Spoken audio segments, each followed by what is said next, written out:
friends, and welcome to the World Transformed. My name is Phil Bowermaster, and with me in the virtual studio is my co-host, Stephen Gordon. Hello, Stephen. Hey, Phil. How are you? Well, I am super fantastic. How are you doing, my friend? Man, I'm great and excited about the topic today. Terraforming Mars. That's always a fun one to talk about. Yeah, absolutely. Well, we just did the Star Trek replicator, so we're kind of on a little bit of a theme here. We're talking about technologies that are leaping from science fiction into the real world, and the kind of out there technologies too, kind of magical sounding, distant future technologies. The replicator has always seemed like something way out there, but oddly enough, we do seem to be closing in on it. Now, here's another one from, I think, almost from a more optimistic era of science fiction, a more big picture, looking at making big changes kind of era of science fiction. Let's go out into space. We'll find a planet. It's in the right place regarding where the sun is. It's got the space we need, and we'll just make it like Earth. We will re-engineer an entire planet and make it like Earth. Well, that's always been a possibility that's way out there in the distant future. But is it something we could ever really do? Well, now that we're in an era where we've got at least some people seriously talking about sending people to Mars, establishing a settlement on Mars, terraforming comes into the conversation. We've got this great story from our buddy Brian Wong over at NextBigFuture, Terraforming Mars in 50 years with large orbital mirrors, bacteria, and factories. And let's talk about this. So according to Brian, it's a pretty simple, pretty straightforward process, right? The steps required to do this are huge and are quite an undertaking. And we haven't even stepped foot on Mars yet. But we want a long-range plan. And I think it's not too soon to begin outlining that. And so that's kind of what we're talking about here. I think so. I think this is the process. How we specifically do it, how we fund it, right, are all good questions for another day, right? But this is how you would go about doing it. What do you do? Well, you got to melt those ice caps. You got to get some water in play, and you want to free up what frozen CO2 is still in ice form. It's still in solid form on the planet, and you want to get that into the atmosphere. So you get a working atmosphere going on Mars. I mean, there is an atmosphere, but if you melt the ice caps, you can make it a considerably thicker atmosphere on Mars. Still not something we can breathe, but something plants could breathe. That's the idea. You melt the ice caps, and you get Mars to the point where you might be able to get some maybe modified plants to grow there eventually. Lichens and algae first. Yes, probably. Exactly. And at the same time, you've got to remove poison from the soil. So it turns out not only is Mars cold and harsh and kind of radioactive because the atmosphere is not very thick, the soil is poisonous too. So we're talking about a very harsh environment. Then you have to introduce warming agents. So a good deal of time is spent on that, just things that are going to help bring the planet up to a much warmer and more livable condition. Then I think you do some serious seeding with life. I didn't see that step in Brian's story, but that's going to happen at various stages along the way. And I think you're right, Stephen. You're going to put some lichens out.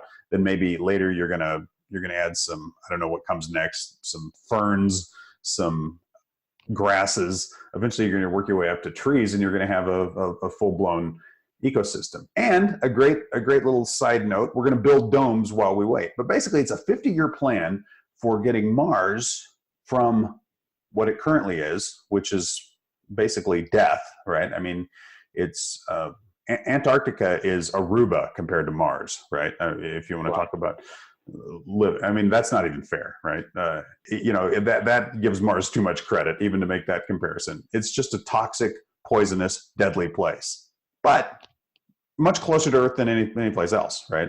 That's kind of you gotta know what you're working with.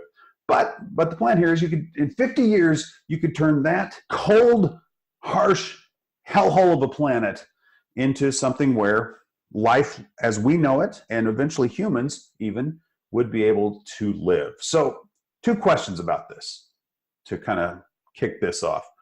Stephen, do you think we'll ever do this? Do you think we will ever actually terraform Mars? Yes, to one degree or another. We will alter the environment of Mars. We're going to go. I have no doubt that there'll be people on Mars in our lifetimes, Phil. And then we'll begin. Once we're there, it's too long of a trip to just go plant a flag and come home as we did with the moon. You got to go, and you got to go and stay. And while we're there, we're going to do things to make the environment better. And one of the the earliest thing is like you say, build domes and just your immediate environment. But ultimately, we begin to change the planet itself. And 50 years sounds optimistic. I've read 500 for Terraforming Mars, but what you do is you do what you can in 50 years, and then in 50 years someone else does what they can. So it's an ongoing project, and maybe we never walk around on Mars without some sort of protective suit on. And maybe we are never able to actually breathe the air. You're too thin because maybe the gravity cannot hold an atmosphere that we can actually breathe. But if we can have an environment with minimal protective gear, we could walk around in, and that's a huge improvement over what we have. So yeah, I think we're going to go, and yeah, we're going to do something like that. It's a huge improvement over what we have on Mars, but compared to living on Earth, it's still going to be pretty hard, right? You know what I'm saying? Yeah, I mean, we're painting a pretty rosy scenario here too. I didn't remember to link it, but I'll include it in the show notes. I recommend to everyone who's interested in this subject. George Dvorsky just wrote a long piece for Gizmodo on why we'll never go to Mars. Did you see that by any chance? Yeah, I did. Yeah, okay. And it's a bit of a buzzkill article, but he's got some good points. I mean, you have to give him credit because he really outlines all the problems. But will we do it anyway? Yeah, we're going to go anyway. Well, I think that's the thing.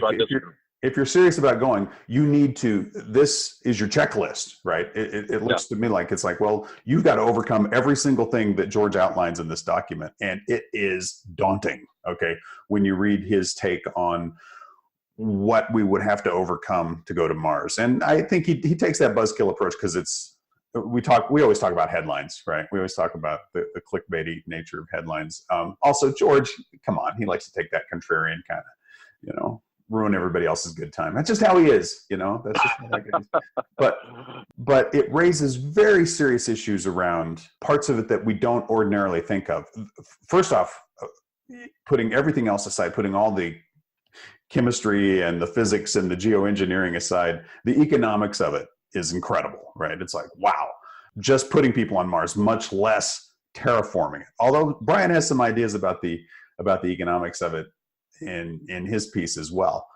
And I think it's like you have to look at those hurdles and you have to say, wow, that means we'll never go to Mars. Although I think someone back in the, call it 15th, 16th century in Europe could have written a really good analysis on why we'll never settle the new world. You know what I mean? Yeah. It's like you could way too expensive, too far away. Yeah. You could have made a pretty good case. It's not the analogy is not perfect because people could live. It was still the same planet, and you could breathe, and you could raise food there, and all those kinds of problems that didn't have to be solved. But you could have made a really devastating case against doing it. And I think the thing is, if people coming into the situation had that checklist, it would have helped them a lot. So I think we're well served by looking at, on the one hand, how cool it would be and how we really truly could do all those things, and also looking at, here are all the incredible challenges that would have to be overcome. And I think the second question I have, will we ever do it? Stephen, I like your answer. Yes, we will. Of course we will. Should we do it is the other question. What if we find life on Mars? What if we find some kind of life on Mars? Should we then terraform Mars? It's the old Genesis question, right, on Star Trek 2. Yeah, we always seem to come back to Star Trek 2 on most of these discussions. A lot, yeah. But it's the whole, what would happen to life that's already there? Well, it would replace it in favor of its own matrix. Spock says very coolly, and McCoy just blows a gasket. McCoy just goes off. Yeah. McCoy goes off. So let me be McCoy here for a moment. In favor of its own metrics, you're talking about universal Armageddon. My God, Jim. Is it okay for us to go around wiping out even very simple that aren't amounting to much of anything, biospheres in favor of our own? What do you think? I'm going to take a controversial position, Phil, and say yes, absolutely, it's fine. That bacteria, we can catalog it, we can learn lots from it, and probably we're just talking single cell life at best, if there's any, and we can do a before we start terraforming, perhaps we go around and we catalog all this stuff and save it away in some bank so we have access to it later, and then go about our business. Sometimes it comes down to what is the highest and greatest good that you can do with something, and to leave it there as the home of a single cell bacteria and not be able to use it for anything else is that's a waste of good material. And that's the position I'm charting out. What say you, Phil? I'm not sure. I don't know that I have an answer. I like your answer. I think your answer makes a lot of sense. There's certainly from a utilitarian standpoint, it's like, come on, we're talking bacteria here, right? But right. There is that bacteria was going to evolve into the super species that was going to save the universe. It's like, oh well, who knew? Although more realistically, if we do find something there, wouldn't it be weird if it's just the same as some bacteria we have here? Yeah. We know this.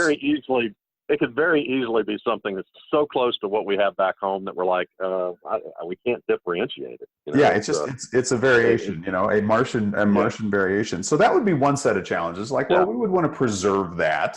It's like, that's interesting. We'd want to make sure that it still existed. But I don't know. Do you hold back an entire planet for that reason? That's a tough one that people will deal with in the future. Although it does raise another possibility, which is, rather than terraforming Mars, what if we just reworked humans so they could live on Mars, right?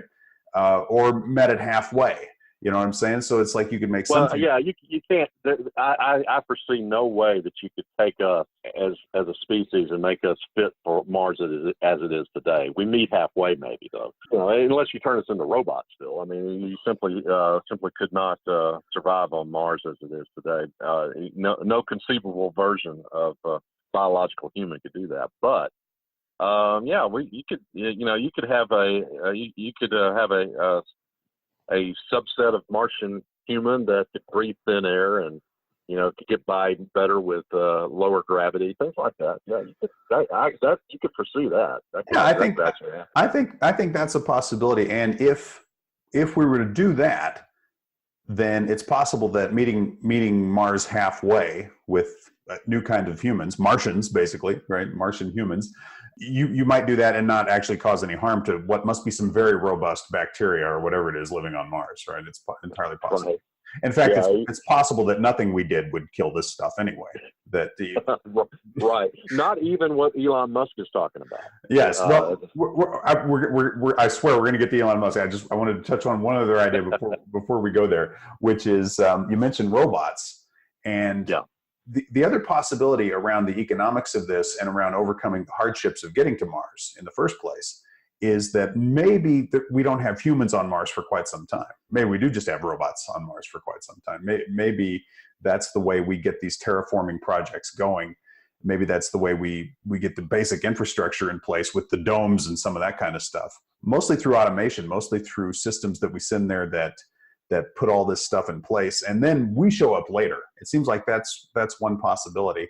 And who knows, the technology might be far enough along in 50 years, 100 years, where the robots could pretty much be those Martians. They could pretty much be us because of advances in artificial intelligence and advances in how we might be able to interoperate between humans and machines. So I think those are all possibilities, but none of them quite as dramatic as Elon Musk's idea. Stephen, there it is. Tell us, what do you think? Nuking Mars, huh?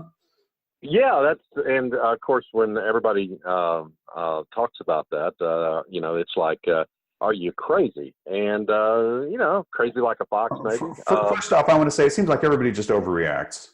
It's not like he said nuke the moon. He just said nuke Mars. Come on, what's the big... Why is everybody upset about that? Well, and when he's talking about it, you see, I always pictured that he's literally dropping bombs on the surface of Mars, right?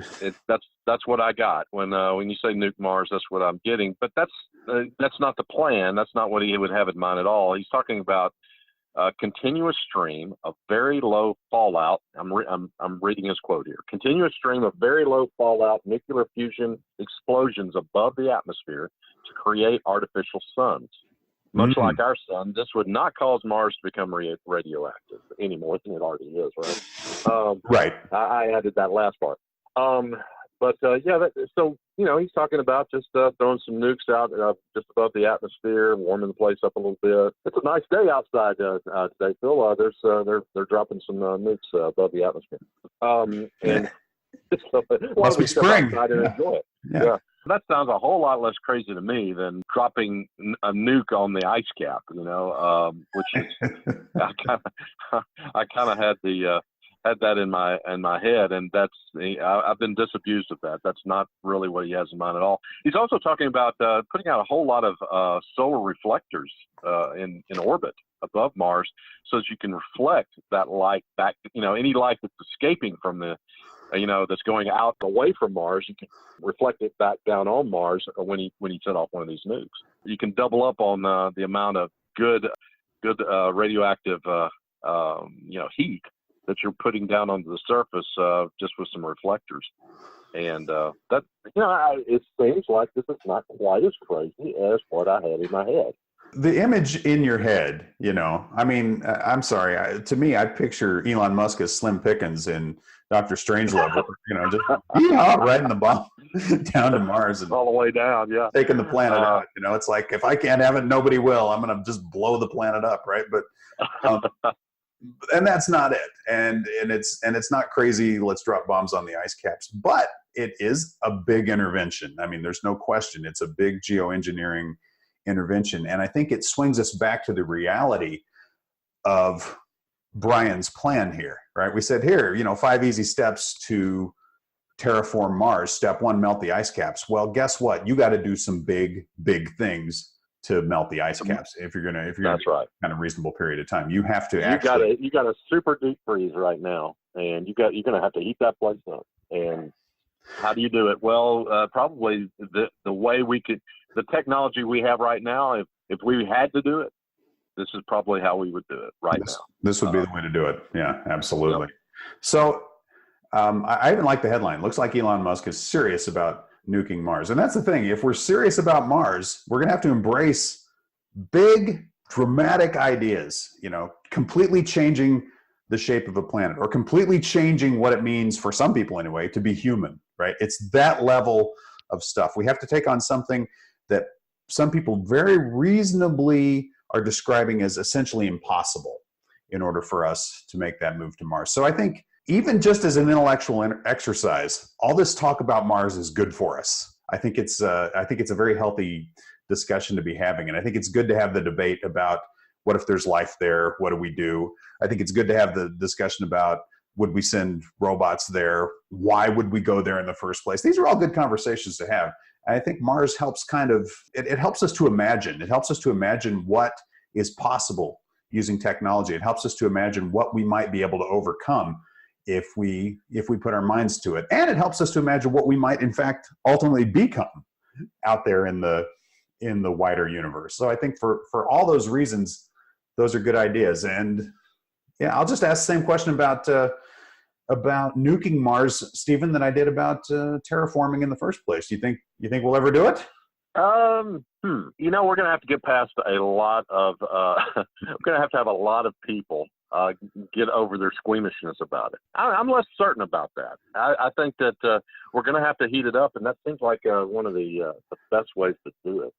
If we're going to terraform at all, we've got to heat the place up, and that seems like the best way to do it. So, yeah, I would say that 60-40 we do it. Okay, I like the way you backed into that. I like the way you talked yourself into that, because that's ultimately the thought process. Because it's like, yeah, will we terraform Mars? Sure, we will. Well, will we do this huge thing that sounds kind of scary? But ultimately, we're going to have to do something, right? We're going to do it at all. Yeah, if the answer to the first question is yes, then the answer to the second question is, well, either that or something equally big. right? That's the point. Yeah, and they were talking about diverting comets and crazy stuff like that. Actually, the nukes, less crazy. Because it's scalable, right? You can adjust it as need be. Whereas you bombard the surface with some huge comet or something. Who knows what you're doing? It's compared to other things that we could possibly do. This may be easier and less crazy. All right. Well, I don't want to rule out diverting comets if it becomes necessary, but there's lots of water in some of those comets, and that might be a good thing to bring in. I guess my point is, let's keep all crazy ideas on the table for now. Mars is Mars is quite a few million miles away, so we gotta have it all in play. Phil, I got to plug the game Terraforming Mars. And there is a board game, Terraforming Mars, that presents all these ideas in an awesome way. And, you can really get into these ideas. And at any rate, I do highly recommend it. It's a whole lot of fun. And it gets really deep into, what has to be done if you really want to terraform Mars. And in a way that, you can actually you can actually experience in an hour and a half, so. I like it. Folks, yeah. you want to try out Terraforming Mars for yourself? Play the home game, okay? and I think we've talked about this on a Geek Out at some point in the past. Yeah, I think we did about a year ago. So I still recommend it. It's awesome game. And while we're geeking out, while we're throwing stuff out there, there's also a really good science fiction book from a long time ago. Maybe we didn't know as much about Mars as we did back then, but it's called Man Plus by Frederick Pohl.